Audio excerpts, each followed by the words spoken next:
ஹாய்ங்க எல்லாத்துக்கும் வணக்கம். இன்றைக்கி டே 8ஓட டயட் சார்ட் பார்க்கலாமாங்க. ஃபர்ஸ்ட் மார்னிங் ட்ரிங்கே வந்து எப்பவும் போல தாங்க சீரகம், சோம்பு, வெந்தயம் 2 டேபிள் ஸ்பூன் நைட்டே ஊற வச்சுட்டு காலையில் கொதிக்க வச்சு குடிச்சிக்கோங்க. இந்த மாதிரி குடிக்கும்போது நம்மளுக்கு ஜீரண சக்தி அதிகரிக்குங்க. நாள் ஃபுல்லாக எனர்ஜியாக வச்சுருக்கோம்.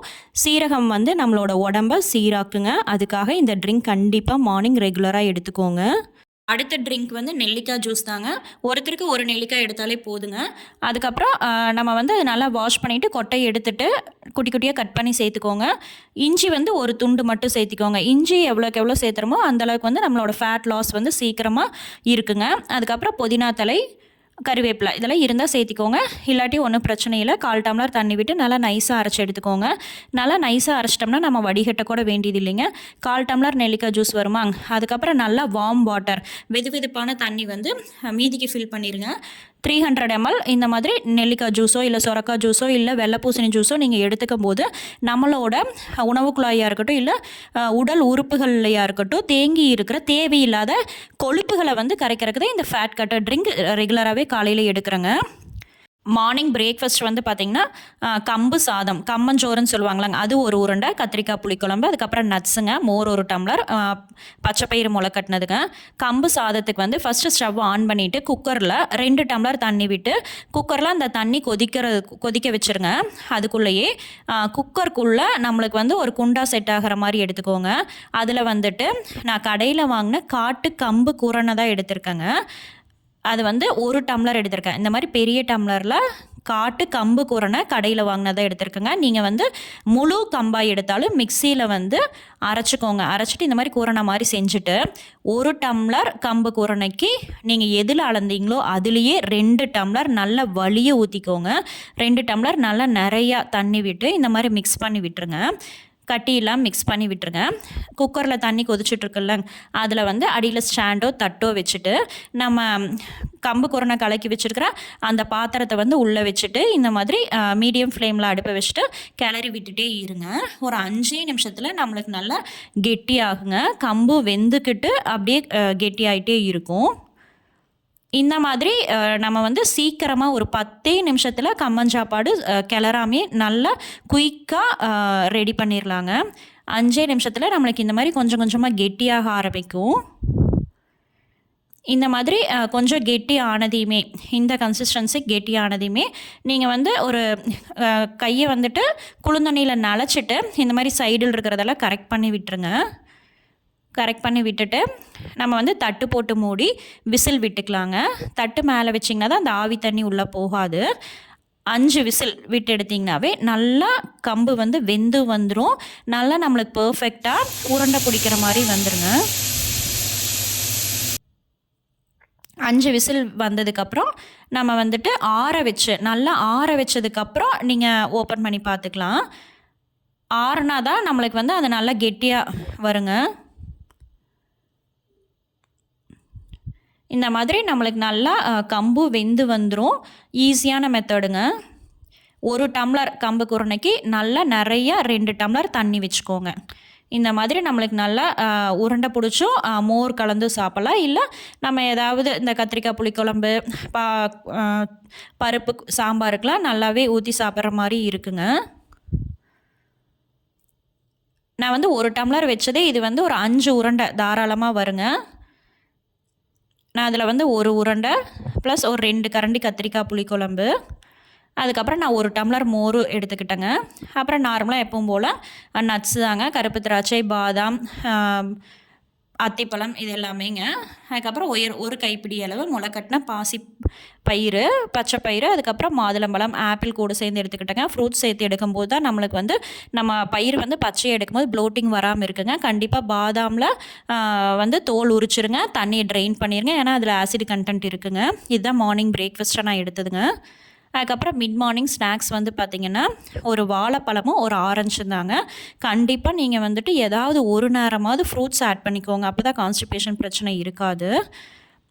ஒரு ஆரஞ்சு, ஒரு வாழைப்பழங்க. அதுக்கப்புறம் லஞ்சுக்கு வந்து பார்த்திங்கன்னா மாப்பிளை சம்பா ரைஸில் பருப்பு சாதம் தாங்க. இது வந்து இதுவும் ரொம்ப ஈஸியாக ஒரு 10 மினிட்ஸில் செஞ்சிடலாம். நம்ம வெயிட் லாஸில் இருக்கும்போது இத்தனை செய்யணுமான்னு யோசிப்பீங்க. ஆனால் வந்து இந்த மாதிரி நம்ம அமௌண்ட் கம்மியாக செய்யும்போது ரொம்ப ஈஸிங்க. நான் வந்து 2 கரண்டி எடுத்துக்கிட்டேன்.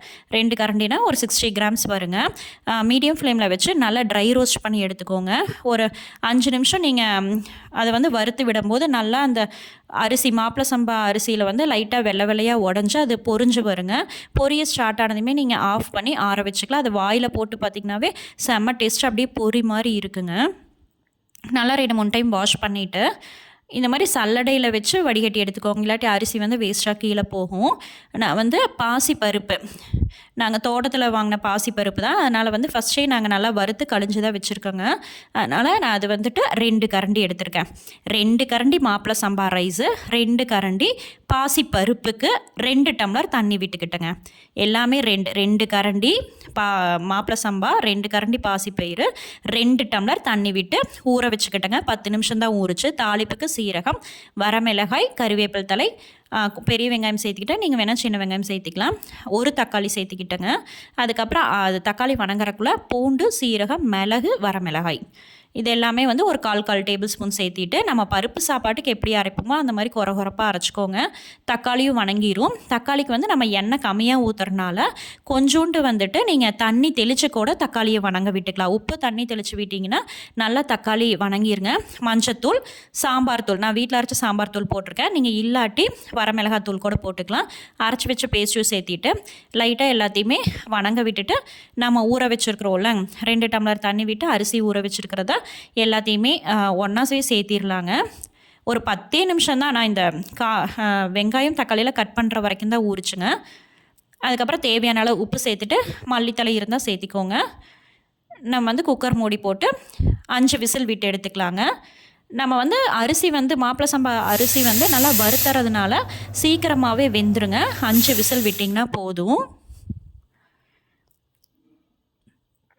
ஆறி நம்ம நீக்கும் போது பார்த்திங்கன்னா இந்த மாதிரி கொஞ்சம் தண்ணி எக்ஸ்ட்ரா இருக்கிற மாதிரி தாங்க இருக்கும். சிறுதானியங்கள்லாம் பொறுத்த வரைக்கும் இந்த மாதிரி ஃபஸ்ட்டு சூடாக இருக்கும்போது தண்ணி இருக்கிற மாதிரி தான் இருக்கும். ஆனால் ஒரு 5 நிமிஷம் 10 நிமிஷத்தில் அது ரைஸ் வந்து ஆறுச்சுன்னா நம்மளுக்கு வந்து நல்லா கெட்டியாக வந்துருங்க. நான் வந்து அப்படியே தட்டு போட்டு மூடி ஒரு 10 நிமிஷம் ஆறுனதுக்கப்புறம் பார்த்தா நம்மளுக்கு வந்து நல்லா இந்த மாதிரி கெட்டியாக எடுத்து சாப்பிட்ற மாதிரி வந்துருங்க. சிறுதானியத்தை பொறுத்த வரைக்கும் இந்த மாதிரி கொஞ்சம் நம்மளுக்கு கொலன்னு இருந்தால் தான் சாப்பிட முடியும். ரொம்ப வரன்னு இருந்துச்சுன்னா ட்ரையாக இருந்துச்சுன்னா சாப்பிட முடியாது. இந்த மாதிரி நல்லாவே நம்மளுக்கு வந்து நார்மலான அரிசி பருப்பு சாதம் மாதிரி தான் இருக்கும். அரிசி மட்டும் நம்மளுக்கு வந்து சாப்பிடும்போது லைட்டாக அந்த வாயில் மெல்லும் போது நல்லா பலூனாக வர மாதிரி இருக்குங்க. டேஸ்ட்டு சூப்பராக இருக்கும். நான் வந்து 2 கரண்டி எடுத்ததுக்கே மீதி வந்து சாதம் வந்து இன்னும் ஒருத்தர் சாப்பிட்ற மாதிரி தாங்க இருக்குது. இந்த மாதிரி சிறுதானியங்கள்லாம் அளவுகள் வந்து கம்மியாக செஞ்சுக்கோங்க. அப்போ தான் வேஸ்ட் ஆகாமல் இருக்கும். சிறுதானியங்கள் வந்து கம்மியாக தான் அமௌண்ட் வந்து நம்ம கம்மியாக தான் சாப்பிடவும் முடியும். அடுத்தது நான் பூசணிக்காய் பொரியல் தாங்க. பூசணிக்காய் பொரியல் வந்துட்டு அப்படியே டேரெக்டாக தாளித்து விட்டது தான். வேக வச்சு தண்ணியெல்லாம் வடிக்கலிங்க. அப்படியே டேரெக்டாக தாளித்து விட்டு கெட்டியாகவே எடுத்துக்கிட்டேன். பருப்பு சாப்பாட்டுக்கு மோர் 1 டம்ளர் எடுத்தாச்சுங்க. இந்த மாதிரி தான் லஞ்ச் இருந்துச்சு. நல்லாயிருக்கும். இந்த மாதிரி மாப்பிள சம்பா ரைஸ்லேயோ இல்லை வரகு சாமையிலையோ நீங்கள் பருப்பு சாதம் ட்ரை பண்ணி பாருங்கள் இதே மெத்தடில். அடுத்தது ஈவினிங் ஸ்நாக்ஸுக்கு வந்து பார்த்திங்கன்னா நான் இந்த சக்கரவள்ளி கிழங்குன்னு சொல்லுவாங்களாங்க, அல்லது கண்டி கிழங்குன்னு சொல்லுவாங்க. அது வந்துட்டு இந்த மாதிரி 2 பீஸ் மட்டும் இட்லி பாத்திரத்தில் வச்சு வேக வச்சு எடுத்துக்கிட்டேங்க. ஸ்டீம் பண்ணி எடுத்துக்கிட்டேன். லைட்டாக உப்பு மட்டும் ஸ்ப்ரெட் பண்ணிவிட்டு 5 நிமிஷம் வேக வச்சு பார்த்திங்கன்னா அந்த தோல் வந்து லைட்டாக உறிஞ்சு வரும்போதே நல்லா வெந்து வந்துடுங்க. 5 நிமிஷம் மட்டும் ஸ்டீம் பண்ணி எடுத்திங்கனாவே போதும். இந்த வெயிட் லாஸில் வந்துட்டு இந்த மாதிரி கிழங்கு வகைகள்லாம் எடுக்கலாமான்னு உங்களுக்கு டவுட் இருக்கும். பனங்கிழங்கோ இல்லை சக்கரவள்ளி, கண்டி கிழங்கு இந்த மாதிரி கிழங்கு வகைகளை தாராளமாக வாரத்தில் 1 நாளைக்கு 1 பீஸ் எடுத்துக்கலாங்க. இந்த சக்கரவள்ளி கிழங்குல வந்துட்டு ஃபைபர் கண்டென்ட் அதிகமாக இருக்குங்க. அதனால் நம்மளுக்கு கான்ஸ்டிபேஷன் ப்ராப்ளம் வராமல் பார்த்துக்கும். இதை விட ஒரு பெஸ்ட்டான கிழங்கு வந்து கிடையவே கிடையாதுங்க. தாராளமாக நீங்கள் வந்துட்டு கான்ஸ்டிபேஷன் வராமல் தவிர்க்கறதுக்கு இந்த சக்கரவள்ளி கிழங்க 1 பீஸ் எடுத்துக்கலாம் வித் பிளாக் காஃபியோடுங்க. அதுக்கப்புறம் டின்னர் பார்த்திங்கன்னா நான் சுண்டல் சூப்பு தான் எடுத்துக்கிட்டேன். இந்த சுண்டல் சூப் வந்து ஒரு 10 நிமிஷத்தில் சீக்கிரம் ரெடி பண்ணிடலாங்க. 1 டம்ளர் சுண்டல், சின்ன டம்ளரில் நான் 1 டம்ளர் சுண்டல் மட்டும் ஒரு 100 கிராம் வருங்க.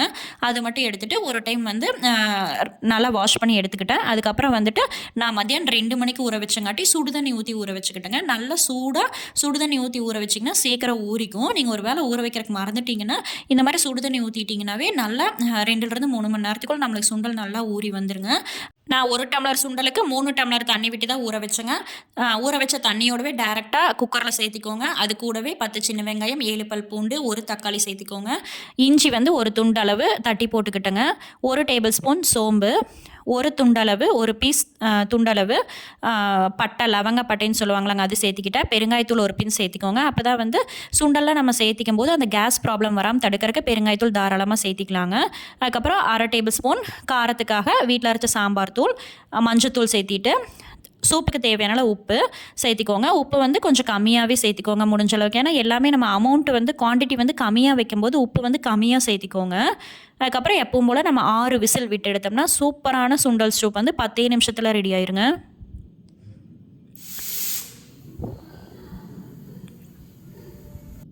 ஒரு பர்ஃபெக்டான ப்ரோட்டீன் ரிச் டின்னர் ரெடிங்க சுண்டல் சூப்பு.